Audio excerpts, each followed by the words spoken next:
Welcome to Adventures in Surgical Weight Loss with Dr. R. I'm Dr. Richard Rasmussen. I'm a bariatric surgeon and excited to bring you another story from a surgical weight loss patient. My goal is to give patients a place where they can share their amazing stories. I get to hear these stories all the time. I hope through this process to get rid of some of the bad information that exists about surgical weight loss. Today we get to know Chantel Stoddard. She has a great, amazing story. Shares a lot of important points about the difficulties of going through a journey like this. One of the things she shared when we were not recording is that at her highest, she was actually 430 pounds. So she actually lost a total of 258 pounds through this journey. So really an amazing, amazing story, and I think you'll really love getting to know her. Today I have the opportunity to sit down with Chantel Stoddard. Welcome, Chantel. Hi. Why don't you tell us your story? Okay. I had gastric bypass about 4 years ago. Gosh, I don't want to get emotional. But it was not an easy choice for me to start with. It was really hard. I didn't know that I was going to do it. I first wasn't ever going to do it. I told myself I would never do it. It was like one of those things that I said, I will never do that. I was not a person who was ever embarrassed to being overweight. I never cared that I was overweight. I was overweight my entire life. I am 53 years old. And I just didn't care that I was overweight. I always said, my famous last words were, I'd rather be fat and happy than die miserable and skinny. Like, I just didn't care. I really just didn't care that I was overweight. And I have a very supportive husband that he didn't care that I was overweight. He actually preferred that I was heavier. He actually was very supportive, and just, it didn't bother him at all. And so it got to the point where I got COVID, and I got COVID in 2021, I think. And I was in the hospital for 8 days, and I almost died. And I went home on oxygen, and I couldn't breathe. And the silliest part was I'd literally look out the window and I'd be jealous of people being able to walk. And I know that sounds ridiculous, but I couldn't walk. I was 397 pounds. And I got to the point where it was hard for me to walk. It was hard for me to just kind of enjoy life, just doing small things. And my husband's family owns a landscaping company. And I remember we were getting ready to go down south to do some stuff. And I remember they all had to finish doing some, putting in some yard work at a house. And I remember all my sister-in-laws being out there helping the guys putting in sod. And I felt terrible because I couldn't help. And my brother-in-law said to me, well, it's not your job to help. You don't have to help. But I felt bad because I couldn't help them. And then I remember one year they were all out shoveling snow and I couldn't help them. And I know that that's ridiculous to want to do stuff like that, but I just physically couldn't help them. And so that just didn't sit well with me because I'm a helper and I just couldn't help them. And that just sucked. And so I remember after I lost all this weight, the first time my husband was out of town shoveling the driveway, and I was like, I shoveled the driveway. I regretted it. I was sore at the head, but I shoveled the driveway. But I mean, it's just little things like that that make the world a difference with losing the weight. I've down to 172 pounds. So I've lost 225 pounds. And so it's just things like that that I never thought I'd be able to do that I'm now able to do. And so just things like that make a difference. We've taken a trip to Alaska, and I was able to walk. I could walk and keep up. And we took a trip to Mexico with my mom and my brother, and we were able to go swim with the dolphins and just do things like that that I couldn't do before. And one of my biggest wins is I can fit in booths at restaurants. And not that I like to go out to eat very much anymore, but just to fit in a booth at a restaurant. Like, I remember we went out to Wendover and I took a picture of myself fitting in a booth at a restaurant. I took a picture and sent it to my family, and I was like, look, I fit. And it's just silly stuff like that that you have to take as a win now. Because I remember, again, we were down south in St. George, and I was so embarrassed because we had to wait in line at Texas Roadhouse because I didn't fit in the booths. So we had to wait for an extra hour and a half to get a table so that I could fit. And I was so embarrassed because my family had to wait outside in the heat for an extra hour just so that I could fit in the booth. And they were gracious and kind about it, but I was humiliated because they had to wait for me to fit in the booth. So when we went to Wendover and I fit in that booth, I took a picture and sent it to the family. I'm like, look, I fit in the booth. So it's just stuff like that it just, you have to, I had a meeting with I think Sophia's your nurse or MA or nurse practitioner. Practitioner. I meet with her and she goes, take those wins, Shan, take those wins.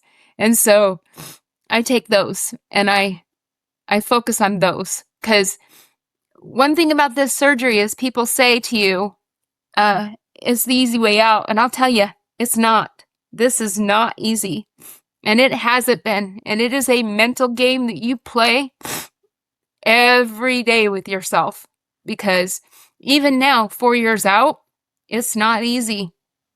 There's nothing easy about this surgery. And thank you. You put me on a real strict diet there at first. I think I lost 50 pounds before I ever even did the surgery. And you made me go on a liquid diet. And to this day, I still can't drink stinking tomato juice. Like, you can hate that stuff now. I love tomato juice, but I can't do it now. But I was on a liquid diet, I think, for 6 weeks. And that was rough. My wedding anniversary was in that 6 weeks. And I was like, can I just please go out to eat one day for my anniversary? I called your office and I said, can we just go out to eat one day? And you said no. And so hard-nosed. yeah, I said no. And I was bawling. Like, I was in tears. As you can tell, I'm an emotional person. And I was bawling my head off. And I told my husband, I said, even Jesus got his last meal. And he says, man, you're not Jewish. Oh my gosh, this is awful. And I was so, like, I cried like almost every day. Like, I'll tell you, this is no joke. This surgery is no joke. It is not easy. It is not an easy fix, and you have got to be committed to it. You have got to be 100% committed to the surgery. It's a life-changing event. Like, it is 100%. You're all in. Like, it's an all-in event. And, it's something that, like, I was not prepared for mentally, because I had this conversation with a friend of mine yesterday. I said, I felt prettier before I had the surgery. Like, as silly as that sounds, I don't look in the mirror and go, look how pretty I am. I've lost 200 pounds. Look how pretty I am. I don't look in the mirror and see that. And people tell me all the time, they're like, oh, look, you look so good. I don't look in the mirror and see that. It's a mental thing. Like, I don't think people prepare you for that. I don't think that they prepare you for when you look in the mirror, you don't see skinny. I don't look in the mirror and see that. I see the hanging bat wings, the extra chin hanging there. I see that my hair's gone. That was a big thing. I cried a lot. I lost all my hair. I used to have really long hair. My hair all fell out, got really thin, and it still hasn't grown back. It's really gone. So I don't look in the mirror and go, look how pretty I am. And that has been a really mental thing for me. So, and I'm really self-conscious now. I never was before, which is really weird. So that's hard. That's really hard. That I don't think that people understand that like, because I have friends that go, oh, look how good you look. And I'm like, really? Because I don't see that at all. And I don't think that people prepare you for that mental game that you play with yourself. And then the eating is really hard. Like I remember right after I had surgery, I thought, yay, I can eat eggs. I finally get to eat eggs. I never threw up harder in my life trying to eat eggs. Like I tried to eat eggs. Like finally you were like, okay, you're at the stage you can eat eggs. Nope. They were not going to play nice with me at all. And so couldn't eat eggs for probably another couple of months after when I was released to eat eggs. Mm. You know, I really love the perspective you've given us. I mean, you started off with, here are some wonderful things. Here's how my life is so much better. Here are all these things I can do that I couldn't do before. We like to call those non-scale victories. And then you followed up with, but here's the cost. Here's the difficulty to get there. Here's what I had to go through. And I think that's an important perspective. I guess an important question would be, is it worth it? Is it worth what you've had to go through for what you've been able to accomplish? Yes. And honestly, I kicked myself in the butt so many times that I didn't do it sooner. Like, why was I so stubborn about it? Like, why? But I will tell you, you know, I thought about this years and years ago. And I went to a meeting, and that nurse walked into that room and she said to me, she goes, is this worth losing your life over? And that scared me. And I was like, no, it's not. I'm happy being this size, this person. I like myself. And I grew up in a home where I was never put down for being overweight. I had good self-esteem and I had good self-worth. And I never let my weight hold me back. And I lived my life. But I say to people, it's okay to still have good self-worth being overweight. Don't ever put yourself down for that. Don't ever feel less for being overweight, because that doesn't define who you are. Even at this size, it doesn't define who I am.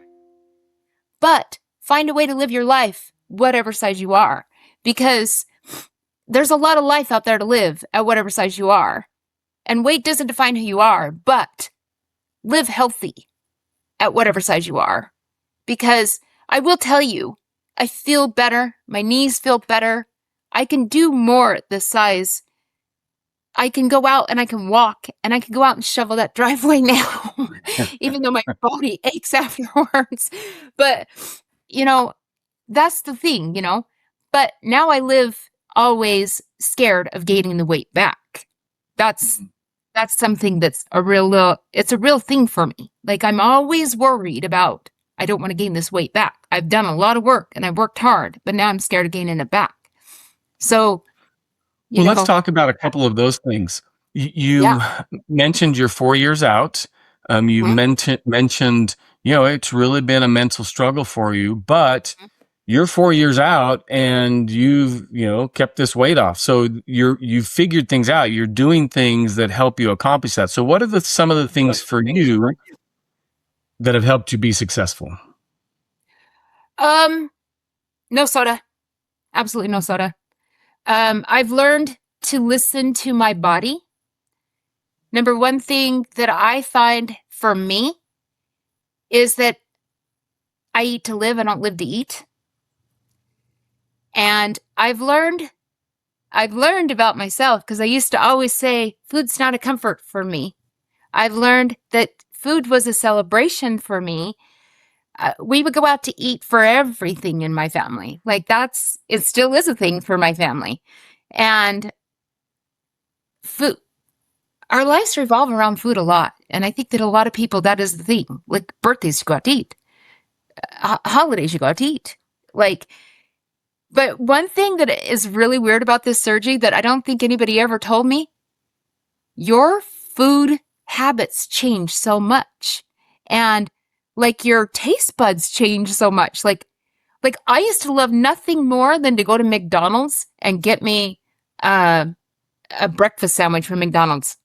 I can't stand the taste of McDonald's now. Like I don't like I'll still go to McDonald's, but I end up feeding more of it to my dog than I eat. Like I don't crave it. I don't want it. So I've learned to change my eating habits. So that's a big thing. And I was telling Sophia when I went in, I said, for New Year's, I thought I just would really like some sparkling cider at New Year's. I took one sip of that. I spent the whole night in misery. One sip, it hurt so bad. So I've learned to listen to my body. I know what I can and can't do. And if I want to be miserable for the next few hours, go ahead, do it. Do it, you idiot. Do it. And so you just learn to listen to your body a little bit more. And you learn that hurt last time, don't do it again. So like you have to eat differently. You have to, like if I eat a burger now, first thing I do is deconstruct it. Like I'm going to take it apart. I'm going to eat the meat. I'm not going to eat necessarily the bun. Or if I do want to eat a little bit of the bun, I'm going to take the top one off and eat just the bottom. Like you just deconstruct things. Like your relationship with food just changes and how you eat changes. And it's so funny because my nephews make so much fun of me. They're like, you waste so much food, Chan. Like, I'm like, because your brain doesn't really look at food the same way. Like your body still thinks of the old you and you still put that food on that plate, but you have to give yourself permission not to eat it all anymore. I love that comment because, I grew up in an age, and we're about the same age, where, it's like you got to eat everything on your plate. I mean, there's, people starving throughout the world and you can't waste food. And yet, even at that time, but even more so now, we live in such an area of abundance that there's just so much that you have to change that mentality. You have to be okay with throwing away food or not eating stuff just because it's there. Yep. And I just pick. Like that is like I just pick. And you just have to learn that it's okay not to eat breakfast, lunch, and dinner anymore. Like you eat when you're hungry. And sometimes I get so mad at myself because I'm hungry and I'll go and get food and I'll eat a little bit and then I'm like, maybe I really wasn't that hungry. That's like you're listening, right? I mean, I love that point. I mean, you're learning to listen to your body and, do I need this? Do I not? You just really just have to learn to listen. And it's like, I get in the habit of making dinner for my husband, but he's like, are you not going to eat? And I'm like, I'm not hungry. Like, and just because everybody else is eating doesn't mean you have to. Yeah. So you just have to just pay attention and just pay attention to your body. If you're not hungry, don't eat.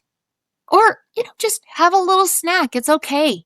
I keep cheese, like little wedges of cheese in my fridge. I'll just go grab one of those. Cheese sticks, they're great. Little snacks. Just grab a little snack. It's okay. Just feed the hunger a little bit and you're good to go for a few hours. It's okay to snack, just snack healthy. And I've learned, a lot of people think salad is the best thing in the world. I just find it's a way to feed yourself with fats. Like all you're doing is coating it with like a, you know, you're just putting yourself like a dressing on top of waste. It's I I don't know. I guess you could put meat on it or whatever, but I'm just like salad's just a waste of time for me. Which is an interesting comment because you're right. There's a wide variety of opinions on salad. If you deconstruct it, and you're talking about like an iceberg lettuce, the nutritional value of that is Yeah. actually very, very minimal. So it's a pretty interesting comment. Yeah, it's so funny because I always find people that are like, I'm on a diet and they go and throw a diet. They always go and throw a salad together, right? And then it's like, are you really like doing yourself any good here? Because you're throwing together a salad with fat on it. I don't know. I find like it's interesting, like how you change your point of view on food when you do this, because then it's like, salad doesn't do much for me anymore. Like it's like because always when I was heavier, like that was always everybody's thought process. Like, well, you're on a diet, go have a salad. Really? I don't know. Yeah. And there's lots of ways that can not be beneficial for you, and dressings make a big I guess it's a part of healthy that. fat in ways sometimes, I guess. I don't know. It's just so interesting because everybody's like, now that you're having the surgery, right? They throw the go have some protein at you, like go eat protein. And I was never really a big bread eater to start with, but now the bread just hates me. It's like breads are not your friend. They just clog things up and give you pain. So and that's the big thing with this surgery is things get stuck and then it hurts and then you're just like that's not my friend today. And it's interesting how like 4 years out things still get stuck, things still hurt. And I was telling Sophia, I said, I really feel like a lot of times with this surgery, like you really have to put yourself in pain to gain the weight back. Like, to gain the weight back, you really are really going to hurt yourself to do that. And I don't want to be in pain. Pain hurts. I don't want to do that. It hurts. So I'm not going to hurt myself. Just that little New Year's Eve debacle of drinking a little apple cider. The carbonation was enough to make me go, I'm not doing that. Yeah. I don't want to do that. You mentioned about kind of the emotional or mental battles. I think our listeners would be interested to know what have been some things that have helped you work through things emotionally, work through things mentally. I really try and focus on those small wins, like fitting in the booths, being able to walk, being able to do things with my family, being able to shovel that driveway, like and that was Sophia's thing. She's like, take a journal, write down the small things that matter. That's the biggest thing. I just try and focus on the goods that's come out of it. And if I'm having a bad day of like, look at my dangling chin or my fat dangling arms and the loose skin it's a real thing. I was prepared for it. I've always had like the big loose skin anyway. And it was one of my biggest fears when I had this surgery. I was like, I'm going to have all this loose, dangling, ugly skin. Just try and refocus on something good. Go do something good for yourself. Like go buy yourself a pair of jeans that fit. Go, focus on the fact that like, hey, I'm able to get a pair of shoes that are 2 sizes smaller. Like that's something nobody ever tells you about. Your shoes are smaller. I'm not having to buy new shoes that I'm walking off the sides on and, things like that. Try and do something nice for yourself. Small mercies. Just forgive yourself for something, just do something nice for yourself if you can. Just don't look in the mirror for a minute. I just think my biggest battles really have just been like I just feel ugly a lot. Like that, I feel like I look old and droopy and because it's really hard. And I know a lot of people who are overweight, that's their biggest thing, right? Is they're just like, I'm so big and ugly and whatever. That just, it's really a hard thing to explain because that really wasn't my issue. I Yeah. didn't feel ugly. I do now. And it's really a hard thing to explain.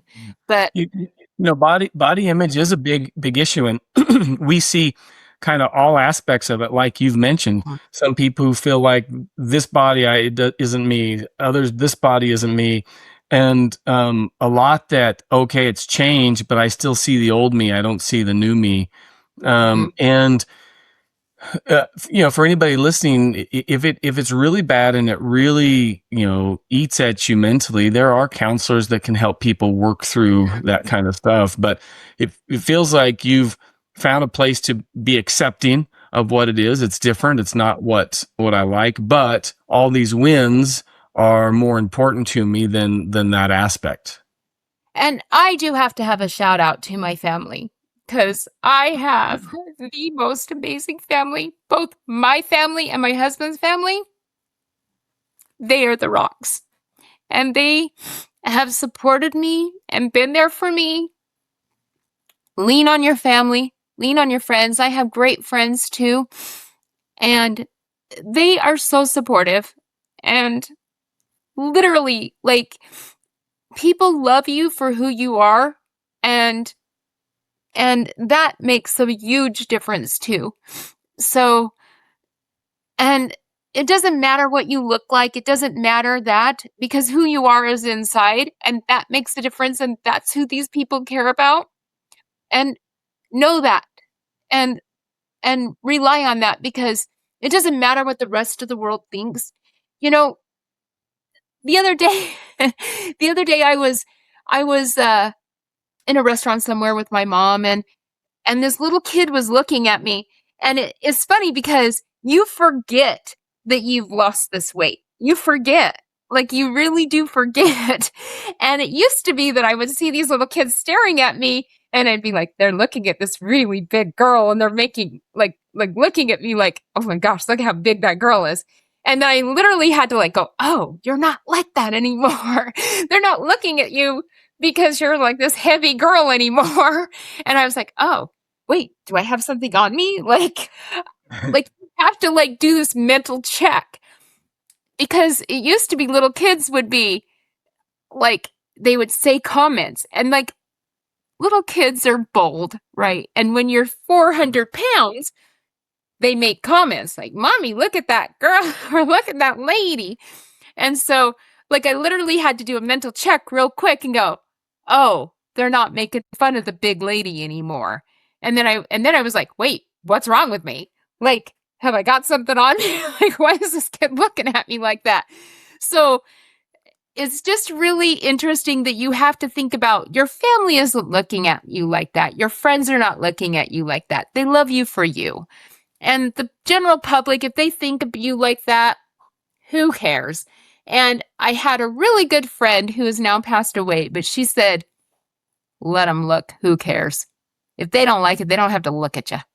And I just live your life like that. If people out there don't like you for you, who cares? Who cares? That's their problem, not yours. So, that's great. I really love that message you're giving is, be kind to yourself. It's, don't focus on what other people are saying. And then the support. I mean, it is important to have support, whether that's through family, friends, others in the community. It's so important to have that support through a big journey like this. And if you don't have it, go find it. There's plenty of resources out there, because when I went through this, I remember them offering it to me. There's Facebook groups. There's plenty of resources out there because you guys made me go to a mental health provider before I even did the surgery, and they offer you resources like that. So if you don't have family or friends that do offer that, I 100% encourage, mental health is like the most important part of this journey. I strongly believe, because it is the biggest mental health game you're going to play with yourself. Like it's, yeah, okay, it's a physical journey. The surgery was, I I don't even think the surgery was that big of a deal. Like I was up and moving the next day. Like that's nothing compared to what you're going to go through mentally with this thing. So get the mental health support you need before you think of doing something like this, because the mental part of it before is only touching on what you're going to do mentally after you do the surgery. You're messing with your body in a way that you have no idea. And you're going to, there's no stepping back. It's done. And it's going to be there. And then you're just going to those are great points. And to that point, our clinic is here. That's another support. We have access to a lot of resources, and definitely look for that support. Well, this has really been wonderful. I love the messages you've been sharing with us. As we wrap up, is there anything else you want to make sure people know and understand about your story or this type of a journey? No, I mean, it's totally worth it. If you're thinking about it, reach out to somebody, reach out to somebody else who's done it. Listen to these podcasts, listen to other people's journeys. I think everybody's experience is going to be different. I don't think there's two people alike. And, I just think that just understand that it is a huge change. It's something that there's no going back from once you do it, and just, it's worth it. It is worth it. I wished I would have done it sooner. It is life-changing. And once you do it, there's no looking back. Just keep going. That's awesome. That's awesome. Well, thank you. Thank you so much for spending your time with me today. Yeah, thanks for asking me. I appreciate it. Thanks again to Chantel Stoddard for sharing her story with us. What an amazing journey she's had, and really hope you enjoyed getting to know her. Please take a moment to subscribe, rate, and review our podcast. It will help us reach more people with these amazing stories. I also have a YouTube channel where you can see this video, as well as several other videos about surgical weight loss, general surgery, and robotic surgery. Join us next time for another amazing story.